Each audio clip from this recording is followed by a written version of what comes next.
China జిత్తుల మారి నక్క కంటే తక్కువేం కాదు. ఇదేం కొత్త విషయం కాకపోయినప్పటికీ ప్రస్తుత పరిస్థితులు చూస్తుంటే మరోసారి ఆ విషయాన్ని అనక తప్పడం లేదు.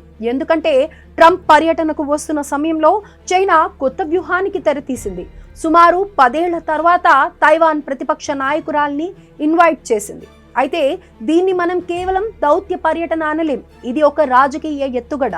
అమెరికా అధ్యక్షుడు డొనాల్డ్ ట్రంప్ వచ్చే నెలలో బీజింగ్ పర్యటనకు వెళ్లనున్నారు. అయితే ఈ టూర్ కు ముందు ఓ స్పెషల్ గెస్ట్ చైనా గడ్డపై అడుగు పెట్టారు. అది కూడా సుమారు 10 ఏళ్ల తర్వాత. ఆమె పేరు చెంగ్ లీ ఉన్.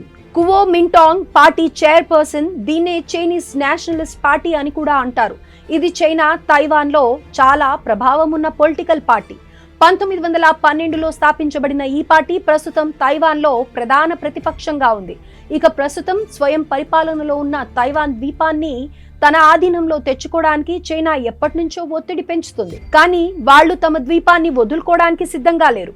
అయితే ఈ విషయంలో చైనాతో ఘర్షణ పడటం కన్నా చర్చలే మేలని భావిస్తున్నారు.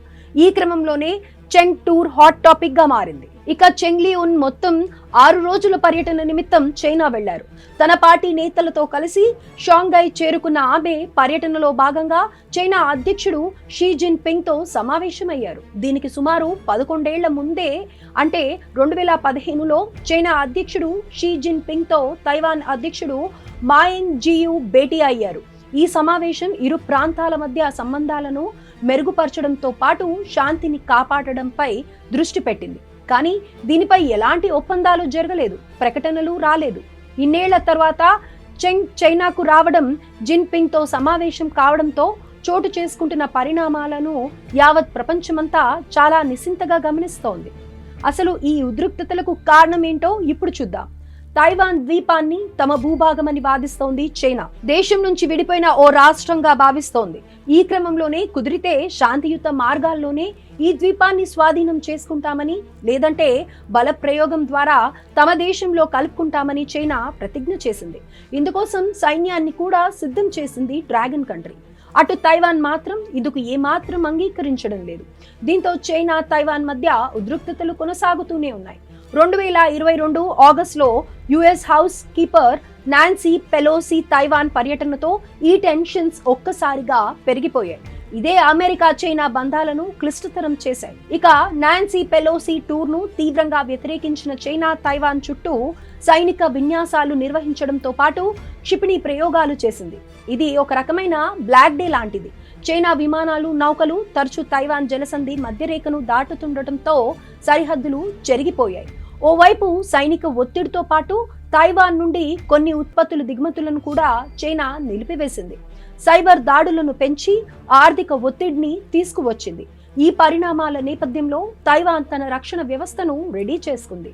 దీనికి అమెరికా సహా పలు మిత్ర దేశాలు అండగా నిలిచాయి. కానీ చైనా మాత్రం ఖచ్చితంగా తైవాన్ను తిరిగి స్వాధీనం చేసుకుంటామని తేల్చి చెబుతోంది. ఇందుకోసం 2027 డెడ్ లైన్ గా పెట్టుకుందని తెలుస్తోంది. ఇదిలా ఉంచితే తైవాన్ కు అన్అఫీషియల్ గార్డెన్ అయినటువంటి అమెరికా తన ఫోకస్ ను షిఫ్ట్ చేసిందనిపిస్తోంది. ఓవైపు రష్యా ఉక్రెయిన్ యుద్ధం, మరోవైపు వెస్ట్ ఏషియాలో యుద్ధం నేపథ్యంలో అగ్రరాజ్యం జాగ్రత్త పడుతోందని సమాచారం. ఒకవేళ తైవాన్ పై చైనా దాడులు చేస్తే అమెరికా వస్తుందా, అండగా నిలుస్తుందా? ఇది తైవానీయుల ప్రశ్న. తైవాన్ లో ఉన్న చాలా మంది చైనాలో భాగం కావడానికి సిద్ధంగా లేరు. గతేడాది నవంబర్లో నిర్వహించిన ఓ సర్వే ప్రకారం తైవానీయుల్లో కేవలం 14% మంది మాత్రమే చైనాలో భాగం అవ్వడానికి ఇంట్రెస్ట్ చూపించారని తేలింది. 44.3% మంది ప్రజలు మాత్రం ఇండిపెండెన్స్ కోరుకోగా, మిగిలిన వారు ప్రస్తుతం ఉన్నట్లుగానే ఉండాలని కోరుకున్నారని స్పష్టమైంది. ఈ సెంటిమెంట్ ను వాడుకునే తైవాన్లో అధికార పార్టీ డిపిపి 3 సార్లు విజయం సాధించింది. తైవాన్ సైన్యాన్ని బలపరిచింది. అంతేకాదు అంతర్జాతీయ ప్రతిష్టను సైతం పెంచింది. మేము చైనా ఎదుట తల వంచేది లేదని డిపిపి చెబుతోంది. మరోవైపు ప్రతిపక్ష కేఎంటీ వరుస పరాజయాలతో సతమతం అవుతోంది. ఇక తాజాగా చైనా అధ్యక్షుడు జిన్ పింగ్ ఆహ్వానం మేరకు బీజింగ్ కు చేరుకున్నారు. దీంతో చాలా మంది తైవానీయులు ఈ పరిణామాలను ప్రమాదకరంగా భావిస్తున్నారు. ఇక రీసెంట్ గా నిర్వహించిన ఓ సర్వే ప్రకారం చైనా పర్యటన కేఎంటీకి రాజకీయంగా నష్టాన్ని కలిగిస్తుందని తేలింది. సుమారు 56% మంది తైవాన్ ప్రజలు ఇదే అభిప్రాయాన్ని వెల్లడించారని తెలుస్తోంది. కేవలం 22% మంది మాత్రమే ఈ టూర్ ఆ పార్టీకి హెల్ప్ కావచ్చని పేర్కొన్నారని సర్వేలో వెల్లడైంది. మరి ఇలాంటి పరిస్థితుల్లో చెంగ్ బీజింగ్ పర్యటనకు వెళ్లారు. దీనికి కారణాలేంటి అని మనం ఒక్కసారి ఆలోచిస్తే ఉద్రిక్తతలతో తైవాన్ ప్రజలు విసిగిపోయారని చెబుతున్నారు చెంగ్. తరచూ సైనిక విన్యాసాలు, క్షిపణి ప్రయోగాలు చూసి భయపడుతున్నట్లు చెప్పారు. ఒకవేళ భవిష్యత్తులో నిర్వహించే డీల్ నిజమైతే అని ఆలోచించిన చెంగ్ ఈ ఉద్రిక్తతలకు చెక్ పెట్టాలని భావిస్తున్నారట. ఈ క్రమంలోనే శాంతి స్థాపన కోసం జిన్ పింగ్ తో సమావేశమైనట్లు సమాచారం.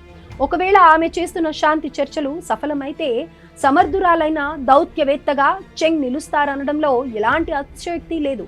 అలా కాకుండా బీజింగ్ పర్యటనను తన రాజకీయ ప్రయోజనాల కోసం వాడుకుంటే మాత్రం ప్రజల నుంచి ఎదురయ్యే అసంతృప్తిని ఫేస్ చేయాల్సి వస్తుంది. ఈ విషయంలో అమెరికా అధ్యక్షుడు ట్రంప్ కూడా ఏం చేయలేరు. ఇక తైవాన్ను స్వాధీనం చేసుకోవాలనుకునే చైనా నిర్ణయాన్ని చెంగ్ అంగీకరించలేరు. ఒకవేళ దానికి ఓకే చెప్తే ఆమె తైవాన్ ప్రజలకు నమ్మక ద్రోహం చేసినట్లే అవుతుంది. అలాగని చైనాను కూడా వ్యతిరేకించలేదు, ఎందుకంటే అది పెద్ద సైనిక చర్యకు దారితీయొచ్చు.